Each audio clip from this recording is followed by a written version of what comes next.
वेळ आहे आणि त्या दृष्टीने हा कार्यक्रम आमच्या महाराष्ट्र नवनिर्माण वाहतूक कर्मचारी सेनेतर्फे आम्ही घेतलेला आहे.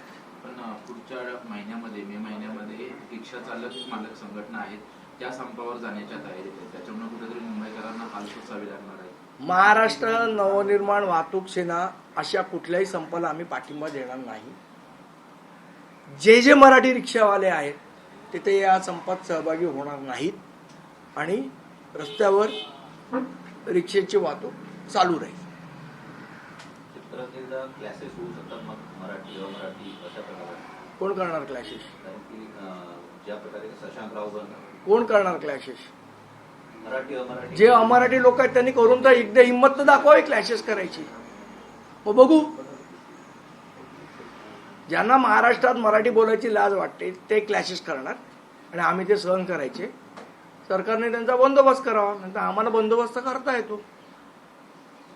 एक महत्वाची बाब समाज माध्यमांवर सध्या चर्चेत आहे ती म्हणजे की काही रिक्षावाल्यांना विचारलं जात आहे की तुम्हाला हिंदी मराठी काय येत नाही, तर ते म्हणतात की आम्ही लहानपणापासून हिंदी बहुल भागात वाढल्यामुळे हिंदी येत ना मराठी येत नाही. पण मुंबईत असे कसे काही हिंदी बहुल भाग तयार होत आहेत? कुठल्या भागाला ते हिंदी बहुल भाग म्हणतात हे मला बघावं लागेल. आणि इतर जे परिसर आहेत, मला असं वाटतं महाराष्ट्रामध्ये मुंबईमध्ये सगळे मराठीच भाग आहेत. इथे कुठलाही हिंदी भाग किंवा कुठल्याही घाटकोपरची भाषा गुजराती नाही. सदावर्ते यांनी आक्रमक भूमिका घेतली. सदावर्तेंच्याबद्दल बोलू नका. आक्रमक भूमिका घेऊन घरातच बसायचंय त्यांना, त्याच्या पुढे काय जात नाहीत ते. त्यामुळे त्यांच्या भूमिकेला आम्ही काही विचारत नाही. तुम्ही आता रिक्षा संदर्भात म्हणताय, परंतु अनेक कंपनी आहेत किंवा अनेक इमारती देखील असतात त्याच्यामध्ये मराठी लोकांना सगळ्यांनी मराठी बोललं पाहिजे हा आग्रह आमचा पहिलाच आहे आणि त्याची सुरुवात पण झालेली आहे. आणि आता आपण जर बघाल तर लोक मराठी बोलतात आणि शिकण्याचाही प्रयत्न करतात आणि ही चांगली गोष्ट आहे. आम्ही त्याचं स्वागत करतो. हाही प्रश्न उपस्थित केला जातोय की रिक्षात बसण्यासाठी भाषेची काय गरज आहे? तुम्हाला कुठे जायचं आहे ते फक्त सांगण्यापुरतं जर त्याला मराठी येत असेल तरी ओके आहे, अशी पण प्रतिक्रिया. मग निदान समजली पाहिजे ना. हमको मराठी ने आता हिंदी में बात करू असं बोलणाऱ्यांसाठीच ही गोष्ट आहे. जर तो बोलला मराठी तर आमचं काहीच म्हणणं नाही. ज्या कस्टमरला किंवा ज्या पॅसेंजरला समजा मला इकडनं त्याला एखादा पत्ता समजून सांगायचा, तेवढं समजण्यापुरतं तर मराठी आलाच पाहिजे ना त्याला. आणि महाराष्ट्रात राहायचंय, मुंबईत राहायचंय, इथे तुम्हाला व्यवसाय करायचा तर इथली भाषा आली पाहिजे.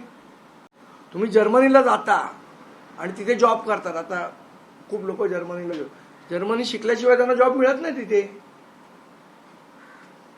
फ्रान्सला जातात, फ्रेंच शिकल्याशिवाय जॉब मिळत नाही तिथे. तामिळनाडूला जातात, तामिळ शिकावंच लागतं. गुजरातमध्ये गुजरातीच बोलतात. मग महाराष्ट्राने आणि मुंबईने काय पाप केलंय? संदीपजी, ज्या रिक्षा चालक किंवा कॅब चालक असतील त्यांना मराठी जर येत नसेल तर मनसे अशा चालकांसाठी एक पुढाकार घेऊन त्यांना मराठी शिकता येईल किंवा शिकवणारच ना प्रताप सर. नाही, तुम्ही ज्या पद्धतीने आता काही आमची शिकवायची पद्धत थोडी वेगळी आहे. ते चांगल्या पद्धतीने शिकवतील असं वाटतं. तुम्ही आता काही उदाहरणं दिली काही देशांची काही राज्यांची.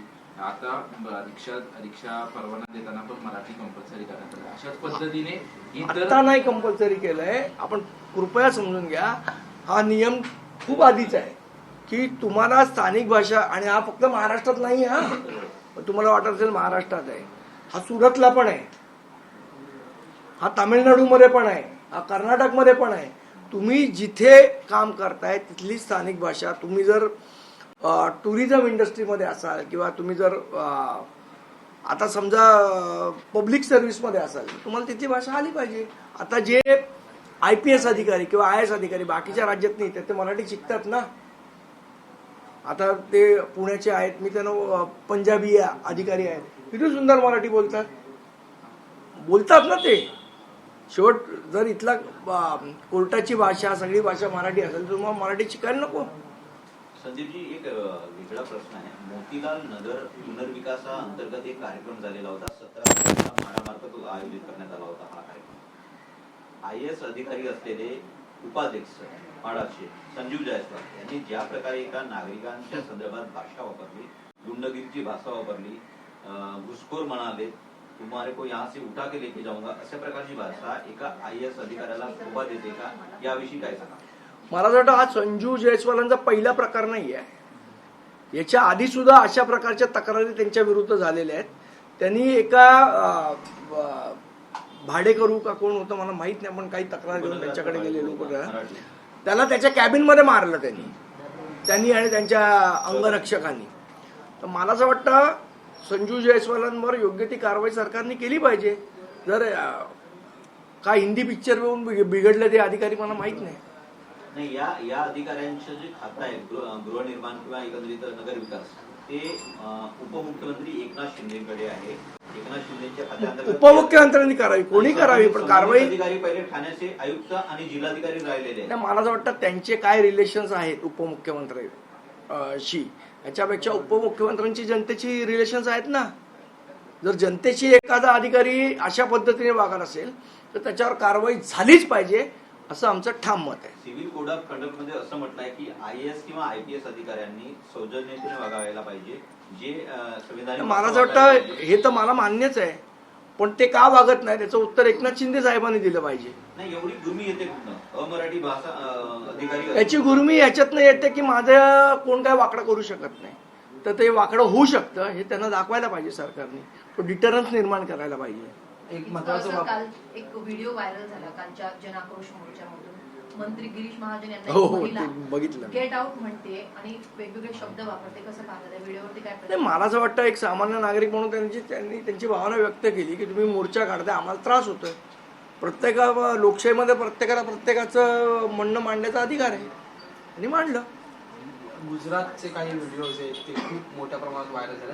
सुरत स्थानकावर जे गुजराती लोक हिंदी भाषिक प्रवासी आहे ते गॅस संपलाय किंवा इतर गोष्टींच्या त्रासामुळे आपल्या राज्यात परत जातात आणि चेंगराचेंगरीची परिस्थिती होते, लाठीचार्ज होते, अशा प्रकारची ती परिस्थिती होती. तर मला असं वाटतं हा आता प्रत्येक राज्याने विचार करायला पाहिजे की आपली लोक आपल्याच राज्यात कसे राहतील. आता योगी आदित्यनाथांसारखे थोर पुरुष जाऊन सगळीकडे भाषणं देत फिरतात इलेक्शनच्या वेळेला, त्यापेक्षा त्यांच्या राज्यातले लोक त्यांच्याच राज्यात कसे राहतील, त्यांना तिथेच कसा रोजगार मिळेल, याच्यावर जास्ती विचार त्यांनी केला पाहिजे. सरकार म्हणतंय LPG गॅसची उपलब्धता आहे, मोठ्या प्रमाणात उपलब्धता आहे, मात्र ग्रामीण महाराष्ट्रात किंवा इतर राज्यांमध्ये बघायला गेलं तर गॅस मिळत नाहीये नागरिकांना. जी वस्तुस्थिती आहे ती सरकार डोळे झाक करते असं मला वाटतं, आणि सरकारने डोळे उघडे ठेवले पाहिजे. एक महत्वाचा विषय अजून मला मांडायचा आहे, तो आहे दरवाजा बंद करणार.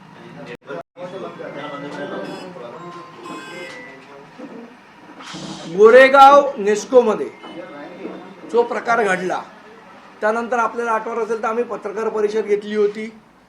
आम्ही तिथले जे स्थानिक या प्रकरणाचा तपास करणारे DCP आहेत त्यांच्याकडेही आम्ही भेट घेतली होती आणि त्यांना हेही सांगितलं होतं की याच्यामध्ये पोलीस लिपापोतीचं काम करत आहेत.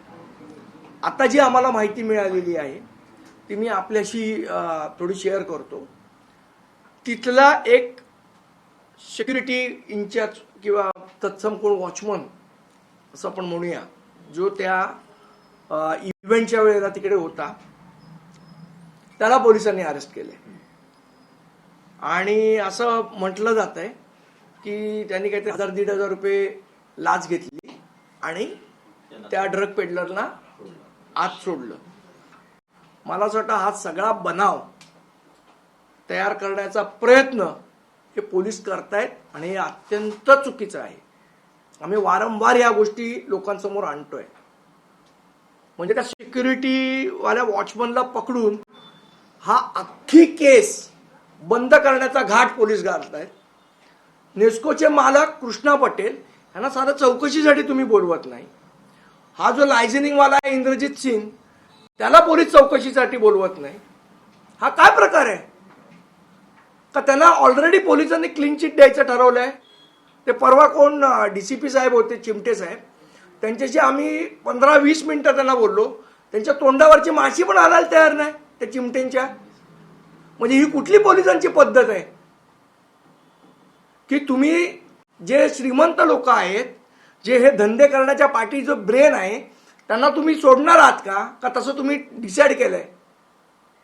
महाराष्ट्र नवनिर्माण सेना या प्रकरणावर बारकाईने लक्ष ठेवू नये. आणि आम्ही वेळोवेळी लोकांसमोर हे प्रश्न उपस्थित करणार आणि सरकारने आणि पोलिसांना याची उत्तरं द्यावी लागतील. ते अजून काय?